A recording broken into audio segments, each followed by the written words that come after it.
بولو بھائی زیادہ. اب وہ کیا کمیشن ہے میں بتانے والا ہوں. ٹھیک ہے نا, وہ کیا کمیشن. تو وہ بہت, کیونکہ مشکل بہت ہے. کمزور پہ غصہ آئے اس کو پینا بہت مشکل کام ہے, بہت مشکل کام ہے. تو اللہ نے کیا فرمایا, صحیح حدیث ہے, صحیح مسلم کی یا صحیح بخاری کی, فرمایا کہ جو شخص غصے پر قادر تھا پھر بھی غصے کے کڑوے گھونٹ کو پی لیا, قیامت کے دن اللہ تعالیٰ میدان حشر میں اس کو بلائیں گے.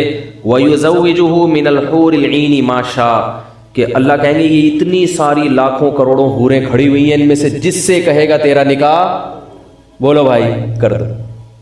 جس سے کہے گا تیرا نکاح. ایک تو جنت کی حوریں, کیا خیال ہے, وہ ویسے ہی مشک و عنبر سے بنایا, پھر ان میں سے بھی آپ کو چوائس دی جائے, کیا خیال ہے, آپ کو کیا دی جائے کہ ان میں سے جس پہ ہاتھ رکھے گا وہ تیری ہوگی. ایک دفعہ غصہ کا گھونٹ پینے پر یہ اللہ کی طرف سے اجر ہے. اب اس میں لبرل لوگ تو بولیں گے کیا ہے ان لوگوں کو حوروں کی لالچ میں رکھا ہوا ہے. بھائی ہم اللہ پر ایمان رکھتے ہیں, اللہ کی آیات پہ ایمان. اللہ انسان کی فطرت کو جانتا ہے, مرد کی فطرت کو جانتا ہے, اس لیے اللہ نے ہمارے لیے وہی چیز بنائی جو اللہ کو پتہ ہے ان کو سب سے. کیونکہ جو لبرل لوگ ہیں نا, ان کو بھی اگر یہ چوائس دی جائے تو سارے اچھے اچھے بن کے دنیا میں یہ چوائس دے دیں نا, دنیا میں کچھ 15-20 حسین عورتیں کھڑی کریں اور یہ جو اسلام پر اعتراض کر رہے ہیں ان سے بولیں کہ تم یہ کام کرو, ان میں سے جس پہ ہاتھ رکھو گے تمہاری ہو جائے گی. پھر دیکھو پوری رات تہجد میں کھڑا رہے گا, عشاء سے لے کے, جو مذہب مخالف ہے نا, عشاء سے لے کے فجر تک, فجر سے لے کے پھر عشاء تک نماز ہی پڑھتا رہے گا بیٹھ کے. تو یہ انسان کی فطرت ہے. اللہ نے جنت میں وہی چیز رکھی ہے جو ہمیں مرغوب ہیں, ایسی چیزیں رکھتے ہیں جو ہمیں مرغوب ہی نہیں ہیں. تو یہ دین برحق کی علامت تھوڑی ہوگی, یہ کوئی اس کی علامت تھوڑی ہوگی دین برحق ہے. یہ تو اس کی علامت ہوگی یہ دین برحق نہیں ہے. یہ تو انسان کی نیچر ہی نہیں جانتا. تبھی تو قرآن میں آتا ہے کہ جب جنتی جنت میں جائیں گے تو وہ جو چیزیں جنت میں دیکھیں گے تو کہیں گے کہ کلما رزقوا منها من ثمرۃ رزقا قالوا هذا الذي رزقنا من قبل, وہ کہیں گے اللہ یہ تو وہی ہے جو دنیا میں بھی ہمیں تو نے دیا ہے. کیا مطلب, یہی دنیا کی نعمتیں ہیں جو جنت میں بھی ملیں گی, مگر اس کا ذائقہ اور اس کی لذت کو بڑھا دیا جائے گا اور اس میں عیب کو ختم کر دیا جائے گا. جو پھل ہے نا ان کے ذائقے کو اللہ بڑھا دیں گے, عیب اس میں ختم کر دیں گے. اس کے جو سائیڈ افیکٹ ہیں وہ کیا ہو جائیں گے, ختم ہو جائیں گے. وجہ کیا ہے, علماء نے لکھا ہے, سوال پیدا ہوتا ہے کہ یہی نعمتیں کیوں ملیں گی. یہی نعمتیں اس لیے ملیں گی کہ جس چیز سے انسان مانوس ہوتا ہے نا اسی کی طرف اس کا دل مائل ہوتا ہے. اگر دیکھو کتنے لذیذ پھل ہوتے ہیں لیکن آپ نے کبھی نہ کھائے ہو تو پہلی دفعہ نہیں کھائے جاتے ہو. تو جنت میں اللہ یہی نعمتیں, یہی انار, یہی انگور, یہی شہد, یہی دودھ, لیکن اس کا ذائقہ کیا کر دیں گے, بڑھا دیں گے. تو اللہ نے جنت میں بھی عورتیں پیدا کی ہیں مردوں کی. اب خواتین کو اشکال ہوگا آدمی عورتوں کے لیے کیا پیدا کیا. وہ کہیں گے ہم جب غصہ پئیں گے تو ہمیں کیا ملے گا. بھائی وہ بھی تو, ان کو بھی تو اشکال ہوگا نا. ہم جب غصہ پیے ہیں, بیٹی کو ماں پہ غصہ آ رہا اور پی جائے تو کیا ملے گا. تو بھائی آپ کو بھی کچھ ملے گا, کیا ملے گا یہ مجھے نہیں پتا, کیا ملے گا یہ مجھے. لیکن ظاہر ہے جب مرد کو اتنی کوئی نعمت مل رہی ہے تو عورت کو بھی کوئی نعمت ملے گی, کیونکہ اللہ نے آخرت کے معاملے میں مرد اور عورت کا فرق نہیں رکھا. یہ تو قرآن میں جگہ جگہ ہے کہ دونوں کو اجر ملے گا. تو وہ چونکہ ان کو کے لیے حور میں دلچسپی نہیں ہے نا ان کو, تو ان کو کوئی آدمی مل جائے گا کوئی یہ اللہ ہی جانتا کیا ملے گا, لیکن ملے گا بہرحال, کیونکہ بہت بڑا ثواب ہے. کیونکہ اللہ نے اہل جنت کی علامات بیان کی ہیں, والکاظمین الغیظ, یہ غصے کے کڑوے گھونٹ کو پیتے ہیں. آج نفسیاتی ڈاکٹر بہت سارے کیا کہتے ہیں, غصے کو پینے سے صحت کو نقصان ہوتا ہے. سمجھ رہے ہو, یہ غلط ہے. دیکھو جتنے بھی نفسیاتی ڈاکٹر یا میڈیکل سائنس کی جو چیز بھی قرآن کے خلاف جا رہی ہو نا, کبھی بھی قبول نہ کرو, کیونکہ ان کی ریسرچ بدل جاتی ہے. بڑی بڑی تحقیقیں مارکیٹ میں آتی ہیں اور تھوڑے دنوں میں بدل جاتی ہیں. ایک ماہر نفسیات نے کچھ دن پہلے ایک ویڈیو کلپ ریکارڈ کروایا, ان سے چھوڑو میں ادھر نہیں جاتا, پھر یہ ڈاکٹر میرے پیچھے پڑ جائیں گے. تو ہر بات ان کی صحیح نہیں ہوتی ہے. حقیقت پتہ ہے کیا ہے, آپ کے اندر آپ جس پاور کو استعمال کرتے ہو نا وہ پاور بڑھتی ہے آپ کی. یہ انسانی فطرت ہے. اگر آپ نے غصہ جاری کرنے کی عادت ڈال دی تو کبھی بھی غصے کے وقت آپ اپنے اوپر کنٹرول نہیں کرو گے, غصہ آئے گا بھی زیادہ اور نکلے گا بھی زیادہ. اگر آپ نے غصے کو کڑوے گھونٹ کو پینا شروع کر دیا تو آپ کے جو اعصابی قوت ہے نا, آپ کی جو بریکیں ہیں وہ کیا ہو جائیں گی, مضبوط ہو جائیں گی. آپ میں جو روکنے کی طاقت ہے نا, غصے کے امساک کی قوت, وہ کیا ہو جائے گی, بڑھ جائے گی. اور پھر آہستہ آہستہ غصہ بھی کیا ہو جائے گا, کم ہو جائے گا. یہ حقیقت ہے. یہ جو کہتے ہیں نا غصہ جاری کر کے دل ہلکا ہو جاتا ہے, وقتی طور پہ ہلکا ہوتا ہے, لیکن آتا ایسے آدمی کو غصہ زیادہ بھی بار بار آتا, کیونکہ غصہ استعمال ہو رہا ہے تو بار بار آئے گا, بار بار آئے گا, کیونکہ غصے کی پاور بڑھ رہی ہے آپ کی, غصہ بار بار آئے گا. اور اگر غصہ پی لیا تو غصہ پینے کی طاقت کیا ہو جائے گی, بولو نا بھائی, آہستہ آہستہ آہستہ آہستہ بہت زیادہ بھی غصہ آئے گا تو آپ پی جاؤ گے. عادت ہو گئی, آپ کی بریکیں کیا ہو گئی ہیں, مضبوط. ورنہ بڑھاپے میں تو بالکل فیل ہو جائیں گی بریکیں. اگر جوانی میں اپنے اوپر غصے کو قابو کرنے کا آپ نے طاقت پیدا نہیں کی تو بڑھاپے میں تو اور انسان کمزور ہو جاتا ہے نا اعصاب, پھر تو ذرا سی بات پہ بھڑکتا ہی رہے گا, بھڑکتا ہی رہے گا. تبھی جو آفیسر لوگ ہوتے ہیں نا, سب نہیں, بہت سارے آفیسر جن کو ہر وقت آرڈر چلانے کی عادت ہوتی ہے, بڑھاپا بڑا خراب گزرتا ہے ان کا, کیونکہ انہوں نے نو کا لفظ کبھی سنا ہی نہیں ہوتا. تو بڑھاپے میں تو لوگ نہیں مان رہے ہوتے بات, وہ پھر نو سنتے ہیں تو ایک دم بھڑکتے ہیں, کر بیچارے کچھ سکتے نہیں ہیں تو ایک ڈپریشن میں چلے جاتے ہیں. تو اس لیے ابھی سے پینے کی عادت ڈال دو, اس کا نتیجہ کیا نکلے گا, تھوڑے ایک تو بریکیں مضبوط ہو جائیں گی, دوسرا فائدہ یہ ہوگا کہ جب خیال ہوگا تھوڑے دنوں میں کہ یار جب میں نے جاری کرنا ہی نہیں ہوتا تو لا کے کرنا کیا ہے, تو خود بخود اس کو کوشش کرے گا کہ غصہ مجھ پہ مسلط نہ ہو. تو غصہ ختم کبھی بھی نہیں ہو سکتا, یاد رکھو, کم ہو جائے گا. کیونکہ لوگ بعض علماء کو غصے کی حالت میں دیکھ کے نیگیٹو کمنٹس کرتے ہیں, دیکھو یہ غصے ان کو غصہ آ رہا ہے, تو غصہ ختم کبھی بھی نہیں ہو. یہ صرف گدھے میں غصہ ختم ہوتا ہے, کتنا بھی مال ڈال دو, کچھ بھی کر لو, وہ گدھے کا گدھا ہی ہے, کبھی بھی اس کو غصہ نہیں آئے گا. جو آدمی نارمل ہوتا ہے اس کو غصہ بہرحال آتا ہے, ہاں کم آتا ہے, زیادہ نہیں آتا, لیکن آئے گا ضرور, کیونکہ بہت کچھ غلط ہوتا ہے.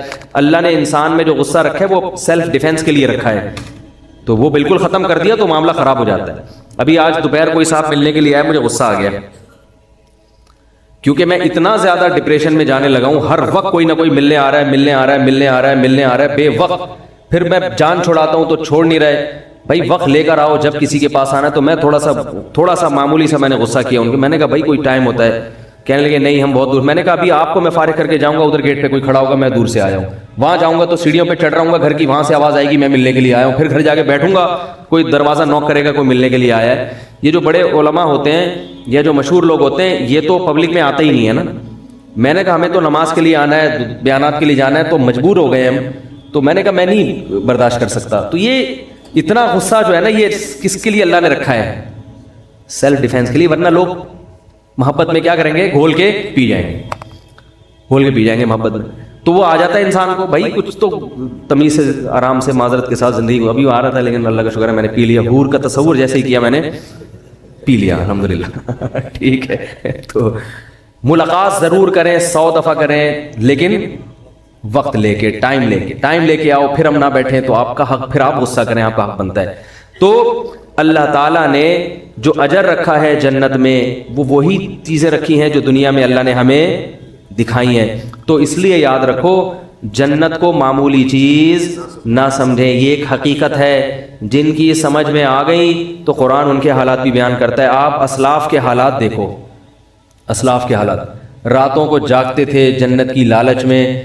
دنیا میں تھوڑی سی چیز کی ہمیں لالچ ہو جائے کیسے پاگل ہوتے چلے جاتے ہیں. اور یاد رکھو یہ جو اللہ نے جنت اور جہنم, ہاں میں پہلے وہ بات مکمل کر لوں جلدی سے. رحمان کا مطلب کیا ہوتا ہے, سب پہ رحم کرتا ہے. رحیم کا مطلب رحمت بھی بہت زیادہ کرتا ہے. تو یہ بہت زیادہ رحمت بعض علماء کی رائے کے مطابق کہاں ہوگی, میری رائے تو یہ ہے کہ اللہ نے دنیا میں بھی بہت زیادہ رحمت کی ہے, اور جنت تو بہت ہی زیادہ ہے, وہ تو بہت زیادہ ہے.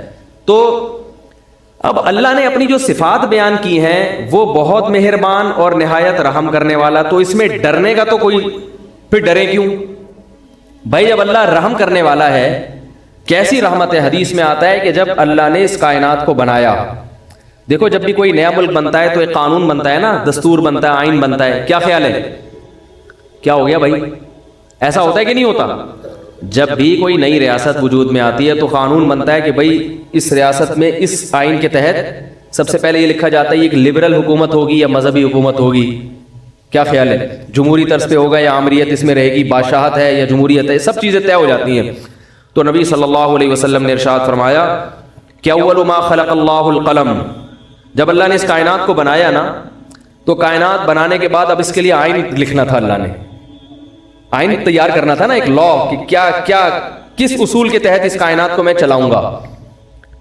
تو لکھنے کے لیے سب سے پہلے کیا چاہیے, قلم. یہ ہمیں سمجھانے کے لیے مثالیں دی گئی ہیں. تو اول ما خلق اللہ القلم, اللہ نے سب سے پہلی چیز کیا بنائی, قلم. اب یہ دستور اب اللہ کو الیکشن کرانے کی ضرورت نہیں ہے, سینٹ سے منظور کرانے کی ضرورت نہیں ہے, خود ہی اللہ نے اپنے لیے آئین بنایا جس آئین کا اللہ پابند ہوگا.